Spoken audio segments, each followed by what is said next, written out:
Today we bid farewell to the Premier League. It has been a long season, but now we get to reset the clock, restart in the Championship, and hopefully next season get more than just the 3 wins. Hey guys, and welcome to episode 33 of my Bristol Rovers FM20 playthrough. My name is James, and on today's episode we have the final Premier League game of the season. Hopefully not the final Premier League game of this save, but the final Premier League game of our season as we say goodbye to this league and go down into the Championship after what has been a hard season.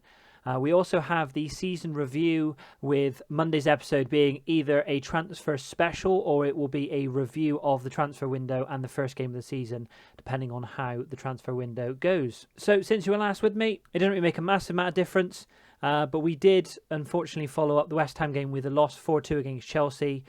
This was very disappointing because we actually played quite well in the second half. We had an awful first half. Again, it was one of those first halves where we fell apart. I did think it was going to be it when they scored on the 64 minutes. However, we had a bit of a change around. We started to push forward, and we scored 2 goals in kind of the sort of by the 80-minute mark. I honestly thought 3-2 that we were going to be able to pull this back. The momentum was in our favour, but we didn't manage to do it. And unfortunately, on 93 minutes, they put the final nail in. They managed to get away with a 4-2 win. Following that, 2 more positive results. We had a 1-1 draw away at Arsenal, which was one of the best results of the season, and a 1-1 draw at Burnley at home. Now, this doesn't seem like a great result, but with Burnley being mid-table, any result against a team that far up was going to be a positive. And today we face Fulham, who are in the top half of the Premier League, away at Craven Cottage. Unfortunately, we don't get to see out the season at the Moyle Stadium, but hopefully we can get one final positive result. And this is a team that is going to be facing Fulham today.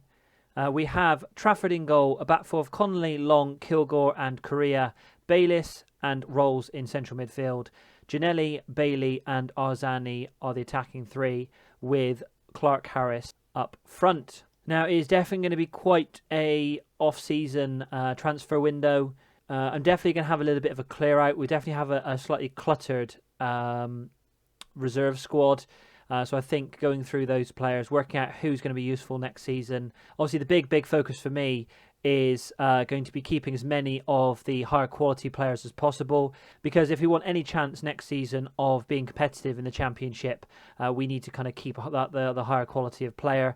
I don't see any reason why we wouldn't be able to. The only 2 that I mentioned in last episode that we might lose, and as I say, that Fulham have a free kick here over the wall. It does hit the wall, bounces back. No one rushes the ball, and they manage to take a shot from outside the area and score on the rebound, making it Fulham 1, Bristol Rovers 0. Now, what I was saying was, so Arzani and Correa are the 2 players that are the focus for me this summer. They both have release clauses, and so they relegation release clauses, and so there's a good chance that both of those are going to be in the shop window for quite a number of teams, especially teams that are coming up to the Premier League, or teams in the lower half of the Premier League. Other than that, I think just consolidating, as I said, really making sure that we can kind of hold this team together. I think consistency next season is going to be a big focus. I've not been able to be as consistent as I wanted to, be it tiredness, injuries, or be it just trying to find the right combination that worked. But I think starting from scratch, starting to wipe the slate clean, so to speak, start afresh next season, and kind of just mark this season up to experience, and don't dwell too much on it. But we do have a highlight here where Rovers have a throw-in to Bayliss, to Long, but Long is caught by Knockhart. Knockhart is caught in possession, knocks into the back of the net.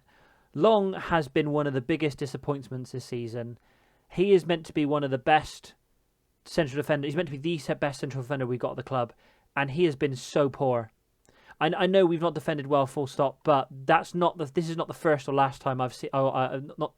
This is not the first time I've seen him caught in possession, or making an error, or making a mistake, or being slow, or not thinking, and conceding goals.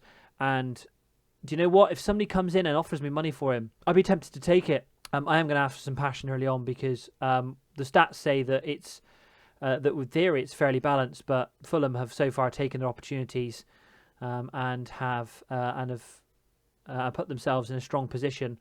But yeah, if somebody puts in a bid for Long in the summer, if it's a half decent bid, I'll take it. I'll get rid of him. I'll bring somebody up. We've got a couple of other central defenders that we could use instead, especially going down to the Championship. A couple of our backup central defenders will be of obviously a higher, will be a better option being down in the Championship. But Fulham had the ball again, bringing the ball forward. For the fact we've had 60% possession in this half so far, Fulham have been dominating the highlights, and Fulham are in again. And are they going to score at the back post? No, I almost thought for a second that was going to be a penalty, but we do manage to get the tackle in and clear it. Kilgore is on a 6.2. He is going to be coming off at half-time. What is with our central defenders this season?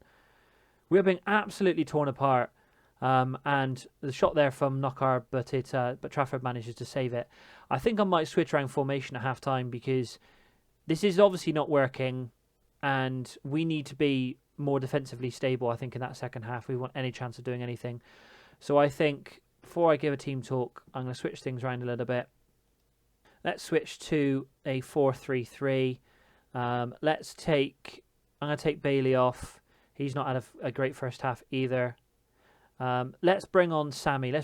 Sammy is going to be retiring in the summer. He's only been with us a season. But I think, as an anchor man, let him see out the second half, give him a last game in professional football, and let's see how that plays out in the second half. So Fulham have a corner here with Knockaert into the centre. Another set piece. Something else I'm going to look to review in the summer. We have the tactics set up, but something is obviously flawed with them. Either that, or we need to focus more on set pieces. But we've conceded too many goals from set pieces in this season, and it's been very. And here we go, another corner. Can Fulham make it 4? We do manage to clear it this time, but only as far as Becker. Back to Jonathan, who looks to bring it forward, but we are pressuring him quite nicely, keeping them held off. Hector to O'Reilly, cross to Bielk, and now to Fairhat, who Connolly comes crashing out. Absolutely no reason to do that. Conceding a penalty. Another thing we've done too many times this season. Come on, Trafford. Be the hero for us again. You can't. It's a very good penalty. Slots it right into the corner. And I think that is going to be our season. Right, it's almost 60 minutes. Let's make the last couple of changes. I don't think it makes a difference. I could literally pick anyone on the field, and they'd have a poor rating. It's amazing the fact that Connolly only has a 6.5, whereas Correa has a 6.3, and Connolly was the one that conceded the penalty. I will, however, bring on Hool. Let's switch back to a gegenpress. Let's go very attacking. Let's just take it to them. Why not? Let's roll the dice. 4-0 down. It's not going to make any difference, but let's see if we can try and get a goal in the last kind of half hour of this game. But Fulham have the ball again. Looking to bring the ball forward. Trying to score their 5th. Passing it around in central midfield. Out wide to Knockaert, who looks to try and get across him, but he can't. And Rolls manages to intercept the pass. Looking to bring it forward. This is a good counter-attack. Arzani is free in space. 1-on-1 with the goalkeeper. And he can't get it past the goalkeeper. He kicks it straight at him, and it goes out for a corner. Keeper, though, did well to come out and close down the space. Arzani with the corner into the centre, looking for Kilgore, but it is cleared, and Knockaert runs away with the ball. This time Fulham have a free kick again with Knockaert, and yet another set piece.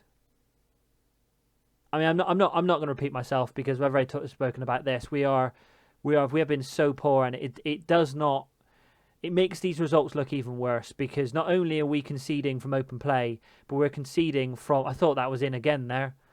We're also conceding from set pieces, which is making it doubly hard for us to actually get anywhere. But we do have a throw in here with Hull to Clark Harris, back to Hull, to Bayliss. Bayliss scores 1, at least puts us on the board. And that is it, full time.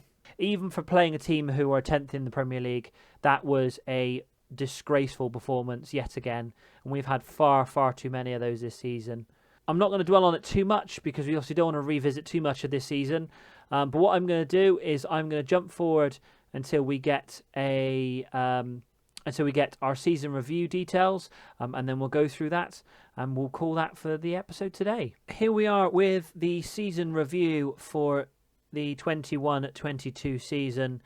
Start here. I mean, technically this is a positive, but it's definitely not one that I'd like to see again. But we have a record high final league position. We've never finished at the bottom of the Premier League. So I suppose that hopefully we never will again. Record low number of wins. We only had 3 this season. Again, hopefully we never... hope that's unlikely to be a record that's ever broken, and hopefully we never will. Record low points total. Here we go. Players inducted. So we have... who has been inducted soon? So Rolls was the pick of the 3 players. He's been inducted along with Connolly and Trafford. So the overall Rovers best 11 is Jacola in goal, a back 4 of Holmes, Dennis, Kilgore, Long and Little.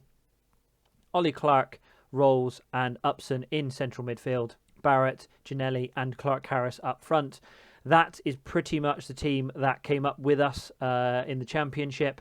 And bar a few obviously who have left, may end up being the team that plays in the Championship again next season. Players on the bench, you've got Trafford, Harries, Connolly, Agogo, Zane Walker, Lumeka and Thomas. Harries, who is currently out on loan at Preston. I'll be reviewing him when he comes back, as his contract is due this summer. We've then got Agogo, who left us. He actually retired after he left us. Well, he's now an assistant manager, so he stopped playing altogether then. Zane Walker, obviously Lumeka and George Thomas are all still with us. End of season awards, not that really any of these are warranted, but we'll give them nonetheless. We have Clark Harris with 43%. I mean, not surprising. The attacking collective are the ones that collect these awards. Arzani in second and Long 19%. I'm not 100% sure. I mean, that I would definitely argue with. But goal of the season, we didn't have many, but Ollie Clark, being Ollie Clark, it's likely to be a long range screamer from just outside the penalty area. So this was against Norwich City. So Clark Harris, I remember this one, yes. Clark Harris, Kilgore got the ball. Looks like that he'd lost it. Ollie Clark, first time, outside the area, hits the post and goes in. Very much the best goal we scored this season. Signing of the season was Arzani. I mean, I would agree with that anyway, even with us going down. Arzani was an absolute bargain at 5.1 million from Man City. And young player of the season, Daniel Arzani, picks up that award. Team of the season, we have Trafford in goal, back 4 of Connolly, Lockyer, Long and Correa, Sammy and Rolls in central midfield, with Barrett, Bailey, Arzani in attacking 3 and Clark Harris up front. In terms of the review itself, so according to the Vision, we actually passed both the Premier League and the Carabao Cup expectations. We obviously didn't get hit the FA Cup expectations, but we did go out to Premier League Burnley, so the board were happy, accepting of the fact that we went out to them, so we didn't make the 4th round. But we finished 20th in the Premier League, lost in the 3rd round. We had a very nice run in the Cup semi-final where we lost over 2 legs to Liverpool. Bit of a weird attendance this season because we were obviously at St Mary's for most of it, only coming back in April. So only 67% full with average of 14,892. I would expect that to jump up next season, going back down to the Championship, especially if we can start to string some wins together. And we used the most players in the Premier League while I just frantically tried to work out what team was going to be the best to actually get a result. So, board, what do the board expect next season? So, let's go into negotiate. So, new one, do not sign players over the age of 30. That is absolutely fine. They're only expecting mid-table Championship next season, with the following season reaching the Championship playoffs. They want us to win the Premier Division within 5 years. No. Absolutely not. Absolutely not. I'm not going to say that within 5 years we can win that is a mental expectation. I presume that must be surely that's a carryover from this season being in the Premier League. There's no way. Even if we stayed in the Premier League, we could win the Premier League within 5 years. So, but the rest of it is all very reasonable in terms of what is expected. Obviously, in terms of dynamics, the dressing room atmosphere is disgraceful. I've still got very good managerial support, which is nice.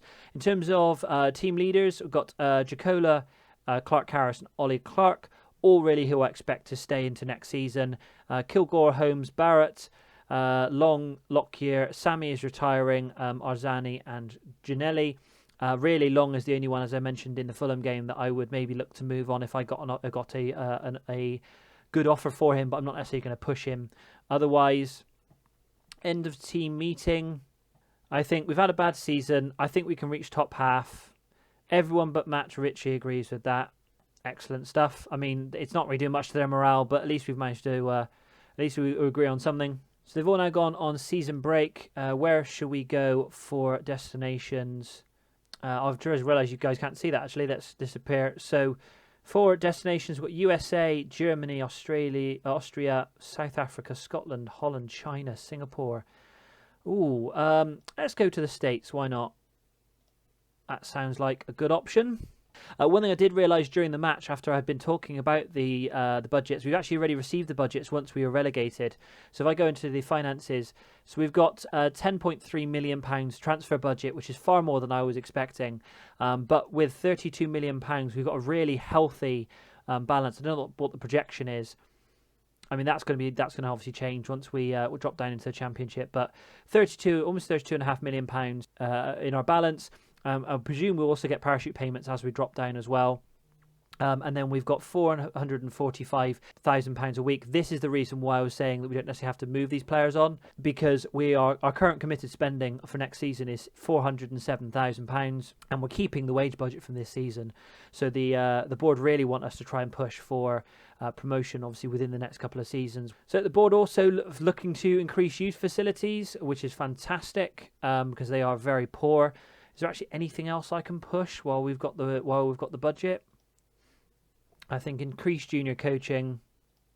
I mean, I'm not sure what he means by the current financial situation. This is the best financial situation we've ever been in, but I won't bother asking anymore because I don't think I'm going to get anything out of them. Right, one final thing before I go. Let's look at the squad depth screen. So in terms of obviously players I said might be going, Arzani's got a release clause. We've also got Korea's got a release clause. Kraft is going to be going back, along with Nkita, who's going to be going as well. But I think I'd like to keep the core here. So Clark Harris will be up front. We'll have I've obviously got Arzani, Lumeka, Ginelli, and Barrett, who are the options on either side. With Arzani and Bailey also in attacking midfield. As I go through the summer, I'm going to be looking at a couple of different options in terms of tactics. Obviously, we do also have the 4-3-3, which we used last year. We are lacking a little bit, though, in terms of defensive midfield. Even if we drop it down to, say, 2-star. We do have Ollie Clark. His rating will obviously go up as we drop down to the Championship. But then things like Harries and Lockyer are both central defenders. Sammy is retiring. And then we do have Bayliss, but I don't think that's his strong position. No, he's only accomplished defensive midfield. We could retrain him, but I could see him being a good central midfielder, so I'd rather keep him there. So that's maybe somewhere that we try and look to try and bring in maybe a good... If we can bring in a very good defensive midfielder for that role, this may be the formation we look to play next season. One final thing I thought I'd look at, trying to end on a few positives. Top scorer this season was Clark Harris. Obviously, he also received the Player of the Season award. Arzani with his highest average rating with a 6.96. That's probably got to be a record for the highest, the lowest highest average rating. That really says everything for the season. But he also did pick up 9 assists, which is fantastic for this player for his first season. Has played really well. 34 games, 4 goals, 8 assists, 1 player of the match. I mean, the 6.95 we can ignore because the average ratings are going to be definitely skewed with obviously how poor we've been playing this season. But he is definitely one that I really want to keep if I can.